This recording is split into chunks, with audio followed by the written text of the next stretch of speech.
Coming up on sports, and we hit the courts for some hoops and some hockey.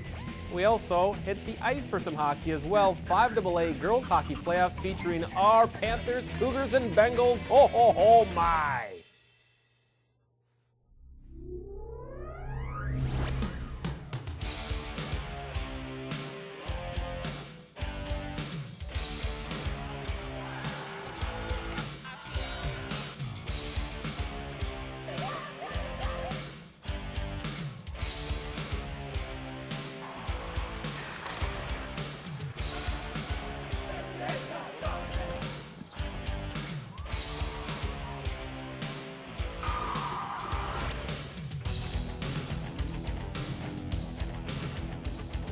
Hello everyone and welcome to SportsDen. I'm your host, Kenton Kipp.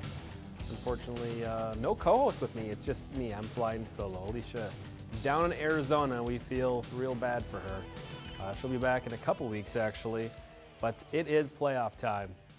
And we've got 3 teams in 5AA girls hockey. We had 3 quarterfinal games this past Saturday. We have a lot of games to catch up on in the 5AA tournament. We're going to start with the Blaine Bengals, who drew the number 1 seed, taking on the number 8 seed, Rogers Royals at Roseville Arena.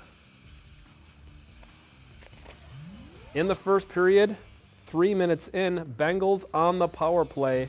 Amy Schlegel and Samantha Swanstrom. This one's Schlegel, the nice wrister in front.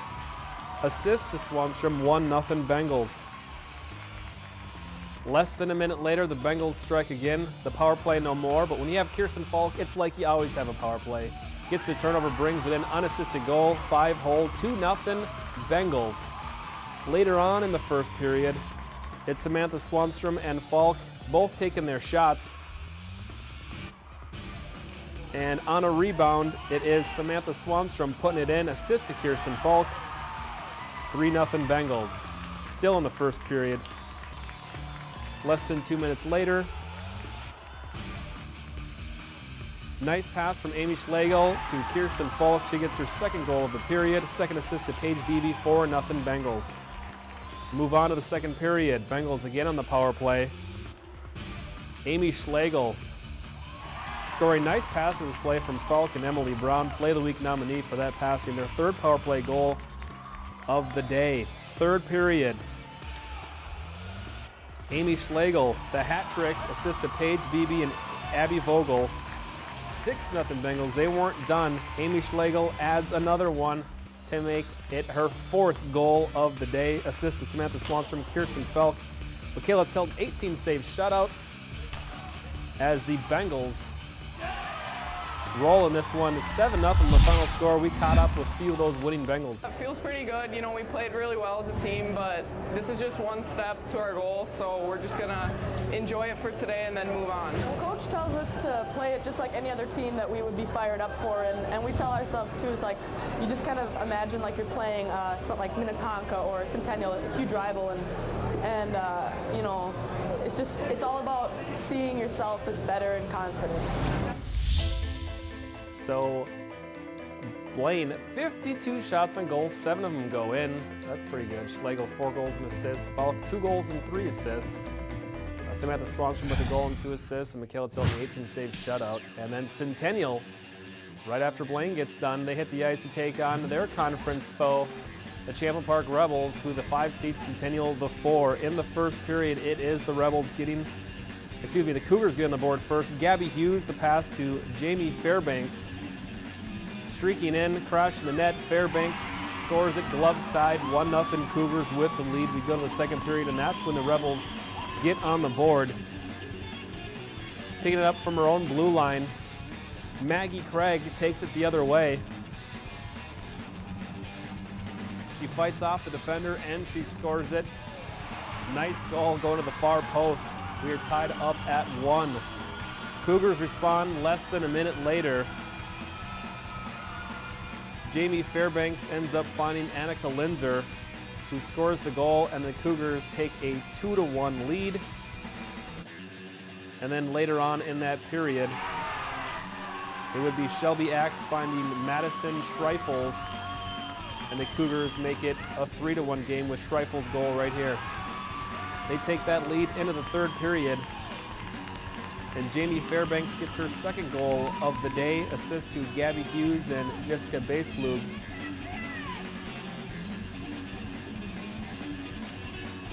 Again, Fairbanks right in front this time, putting in the rebound.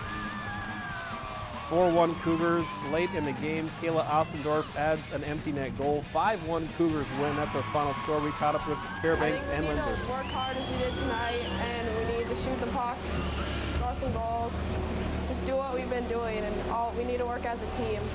I didn't get to play against Blaine last time, so it's going to be a lot of fun playing against them this game. I can't wait to see what happens. Hopefully get the W. Well, they'll play them. We'll see that in a moment. Fairbanks, 2 goals. Schreifel, Ossendorf, and Lindsay are all with a goal. Phelan-Meyer, 12 saves in net with the win for the Cougars, who peppered 40 shots on net. The other quarterfinal matchup, Spring Lake Park taking on their conference foe in North St. Paul, or excuse me, the North Suburban rival, the Irondale Knights, who are the number 2 seed. Spring Lake Park Santy, the number 7 seed. Samantha Donovan got us started in the first period with a goal. They gave the Irondale a 1-0 lead. Samantha Donovan scores again. Sina Hansen and Greta Noondahl on the assist, makes it 2-0 Irondale. Panthers get on the board on the power play. Ali Guzzi getting the goal, assist to Maggie Ronning and Taylor Turnquist. The rings around the boards.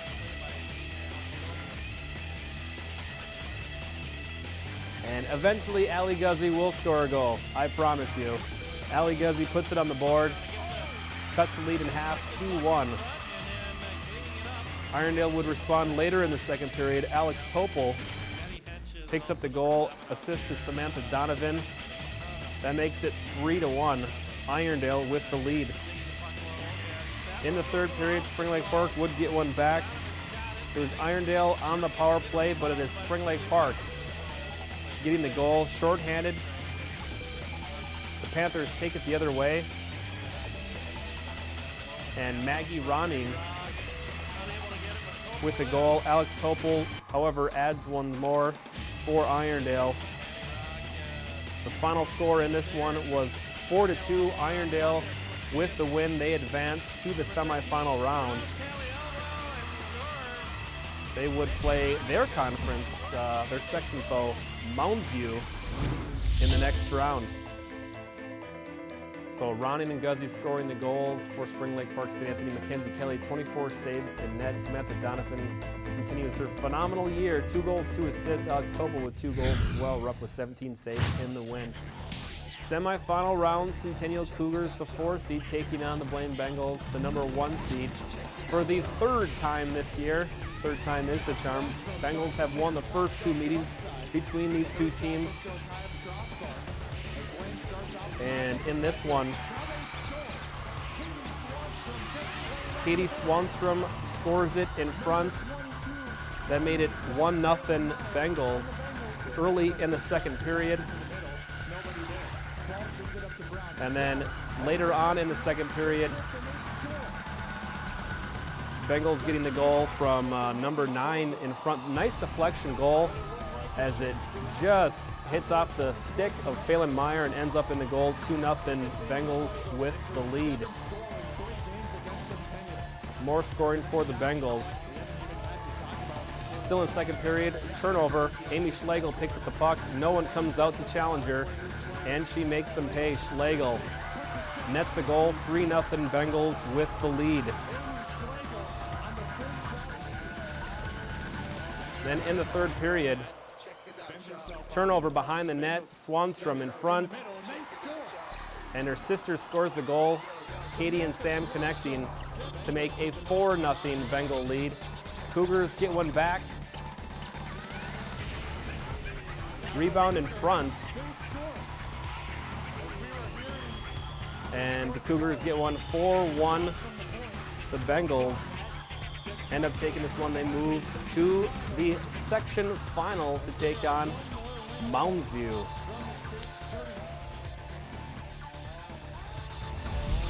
We all knew we played a little tight at first. You know, the nerves were getting to us a little bit, but we just calmed it down. Coach talked to us a little bit about that, and then just came out in the second with a lot more fire, I guess.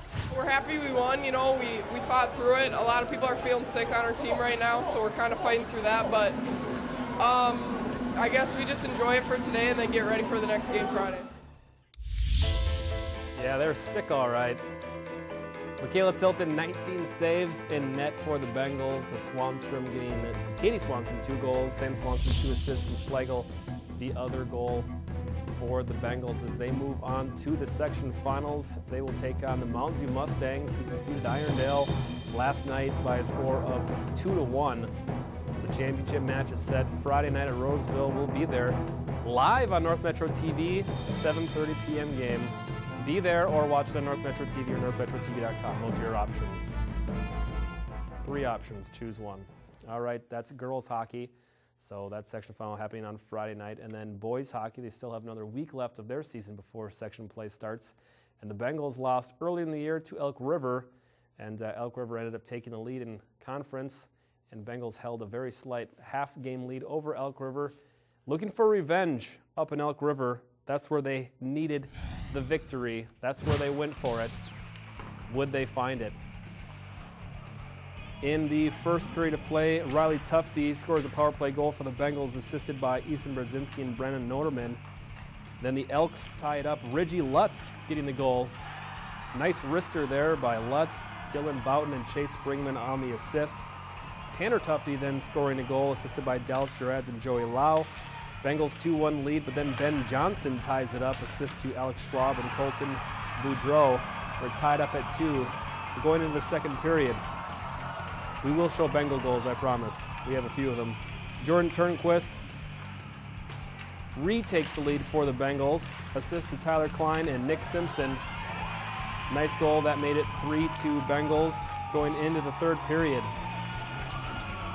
The rubber match snapped there as the Bengals get another one. This time, Luke Norman gets the goal, assist to Jesse Slauson and Frank Vesio. Nice passing there. They couldn't connect there, but they end up bringing it back around again. Luke Norman in front on the rebound, puts it home. 4-2 Bengals with the lead.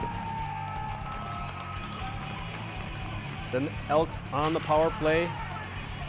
Again, it's Reggie Lutz. Check out the howitzer from Lutz.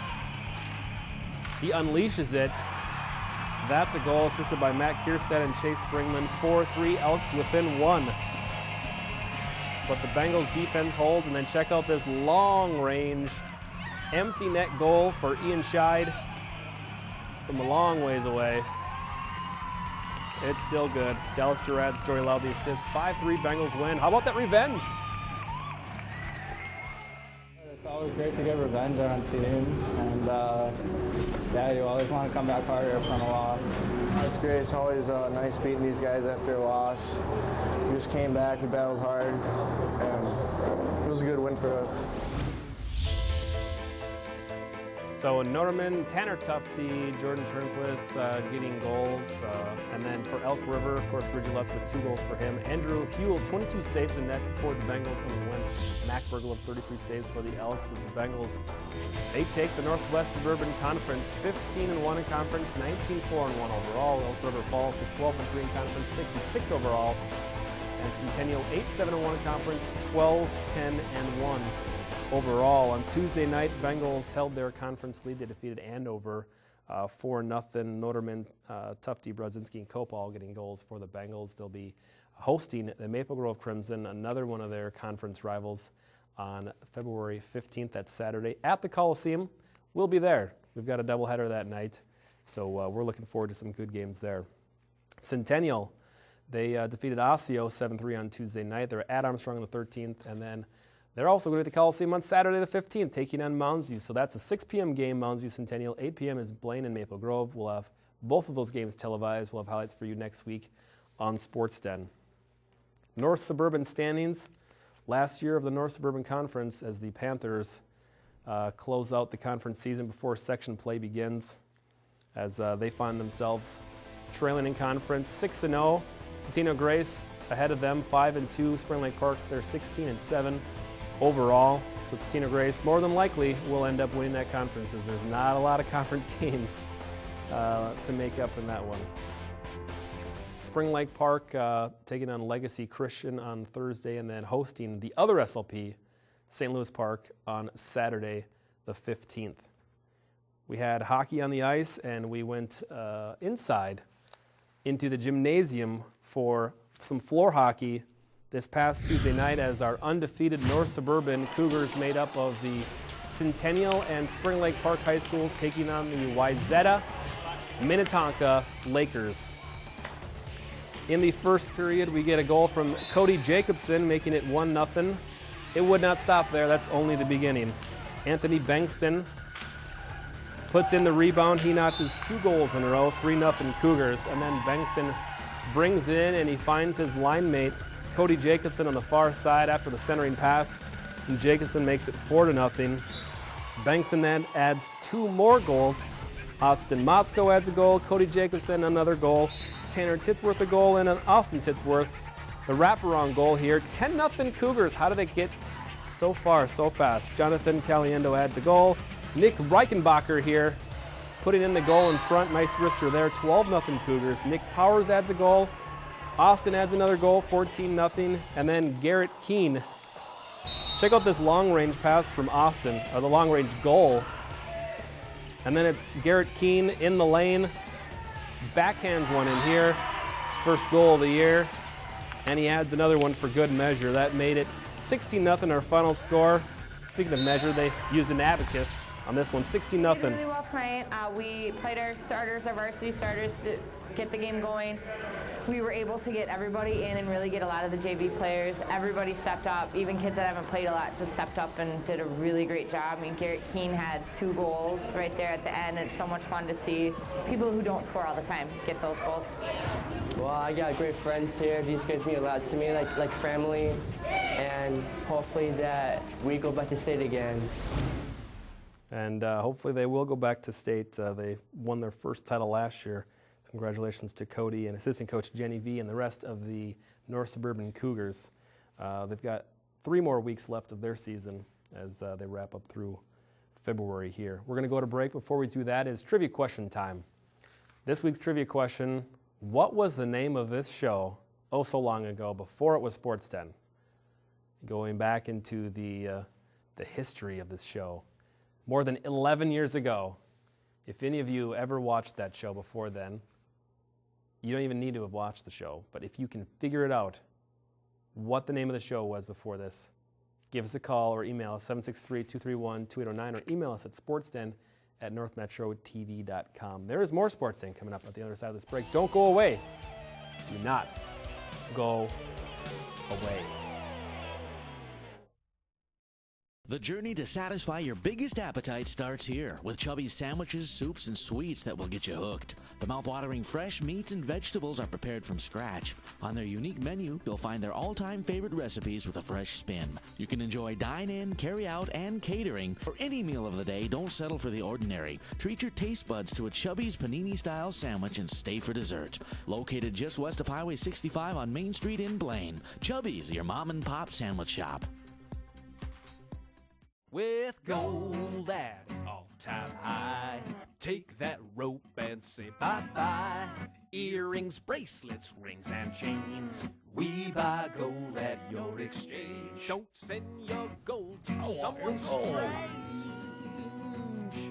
We buy gold at your exchange. Spring Lake Park, Fridley, Blaine, we buy gold at your exchange.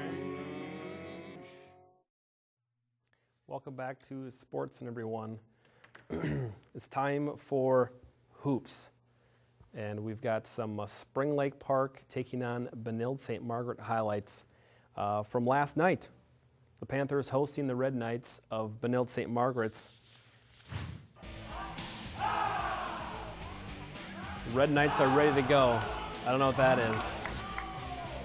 But we're ready to play some hoops.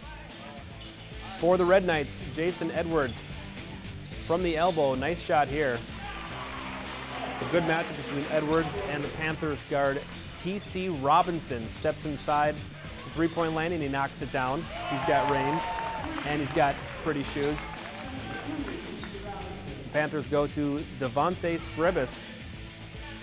And Scribus goes baseline. Nice move there for the bucket. He also has pretty shoes. Very colorful. The Panthers go to Eric Curran. The turnaround fadeaway, and he gets it to go. That's nice. On the other end, Benilde. Edwards at 3. The bank is open. He called it. I heard him. Spring Lake Park up 31-26 at the break. Second half, Mr. Robinson. This is his neighborhood. Comes inside the lane. He lives on Robinson Lane, and he takes it down his street here, all the way to the hoop and the harm. 3-point play for T.C. Robinson, bucket and the foul play of the week nominee. Then Scribus, nice move here.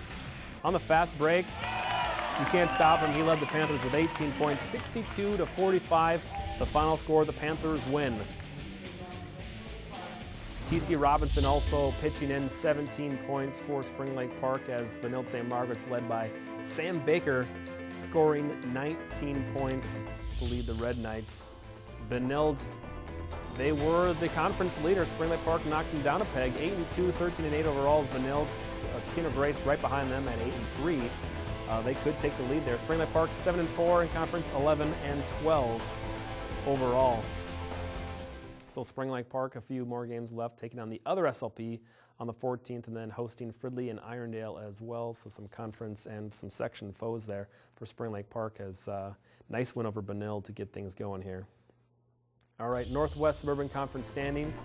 Champlin Park, they're still really good at basketball. 15-1, 20-2 overall. Armstrong behind them, and Centennial 7-9 in conference, 10-11 overall. Blaine 6-11 in conference, and 9-14 overall. As the Bengals just took on Champlin Park, and Champlin Park winning that one 88-64. Bengals will be at Park Center on the 14th and then at Armstrong on the 18th. As Centennial just had a big win over Coon Rapids, 70-29. Kevin Groh leading all scores with 23 points for the Cougars, hosting Osseo on the 13th and then Anoka on the 18th. Time now for some North Suburban standings. This is girls hoops. 13-1 Centennial in conference, 16-3 overall. Park Center right behind them, 12-2 in conference, 16-3 overall. And then Blaine 2-12 in conference, 5-13 overall. So the Bengals just lost to Champlin last night, 68-52. They're at Elk River on the 13th and then hosting Park Center on the 14th and then hosting Big Lake on the 15th. It's going to be a busy Thursday through Saturday for the Bengals. And Centennial hoping to retain the top of the Northwest Suburban Conference and hopefully get the #1 seed in section. So they're going to take on Osseo Thursday night at Anoka on the 18th and then hosting Champlin Park on the 20th, Elk River on the 21st. So another busy week for the Cougars ahead as well. North Suburban standings. Cooper at the top, 8-0, 12-8 overall. Benilde right behind them at 8-1 in conference. And then Spring Lake Park, 4-5 in conference and 5-15 overall. All right, we know that Spring Lake Park they lost to Benilde on Tuesday night by 20. They'll be at the other SLP on the 14th and then hosting Fridley on the 18th at Irondale on the 21st. So Blaine advanced to the state tournament in both high kick and jazz funk, and Centennial and Spring Lake Park both competed in Section 3-3A dance competition, and Spring Lake Park fared extremely well. They moved up from Class 2A to Class 3A the other year. Check that out. Spring Lake Park, the Pantherettes, top place in jazz over Forest Lake. And then Forest Lake won the funk, but Spring Lake Park getting third. The top 3 teams go to state, so Spring Lake Park advances to the state tournament for both jazz and kick, as Centennial 6th place in both jazz and funk. I think it's jazz funk high kick, unless that's changed. All right, it is about that time for wrestling as well, as the regular season wrapping up in wrestling. Taking a look at the conference standings in the Northwest Suburban Conference, as Anoka, the top spot, undefeated, 10-0, 13-1 overall. Coon Rapids and Elk River behind them, 8-2 each. Centennial 7-2 in conference, 14-12 overall, and Blaine 4-7 conference, and 7 and 10 overall, as we will have sections Friday and Saturday as Centennial in 5-3A. They have the number 2 seed. They'll be taking on the Spring Lake Park St. Anthony Panthers. The Bengals on Friday night will be hosting, or not hosting, they'll be involved in the 7-3A section tournament, as the Bengals have the number 9 seed taking on number 8 Andover. So that play-in round will actually take place on Thursday, and then Friday, should they win, they'll go to St. Francis for the 7-3A tournament. St. Michael Albertville, the number 1 seed in that tournament. Elk River, Coon Rapids, the 4 and 5s. Anoka, the 3, taking on number 6 St. Francis. Number 2 Cambridge Isani taking on number 7 Forest Lake. Very, very good section 7-3A.